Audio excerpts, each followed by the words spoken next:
Hi friends, welcome to the Indic channel. ഇന്നിവിടെ പറയാൻ പോകുന്നത് സുഭാഷിതം. സുഭാഷിതം, നല്ല ഭാഷിതം, അതായത് സാരോപദേശങ്ങളടങ്ങിയ ശ്ലോകമാണ് സുഭാഷിതം.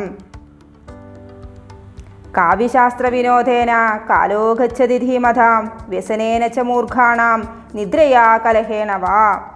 ധീമതാം, ബുദ്ധിമാന്മാർ. കാവ്യശാസ്ത്ര വിനോദേന, കാവ്യങ്ങൾ, ശാസ്ത്രങ്ങൾ തുടങ്ങിയ വിനോദത്തിലൂടെ കാലോ ഗച്ഛതി, കാലം കഴിച്ചു കൂട്ടുന്നു. വ്യസനേന ച മൂർഖാണാം നിദ്രയാ കലഹേന വാ. മൂർഖന്മാരാകട്ടെ, വിഡ്ഢികളാകട്ടെ, വ്യസനേന ദുഃഖത്തോടെയും, നിദ്രയാ ഉറക്കം, കലഹേന കലഹം എന്നിവയിലൂടെ തൻ്റെ കാലം കഴിച്ചു കൂട്ടുന്നു.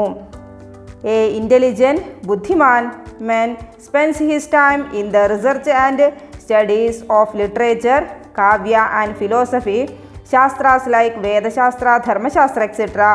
Or in other words, the said subjects are means of the entertainment.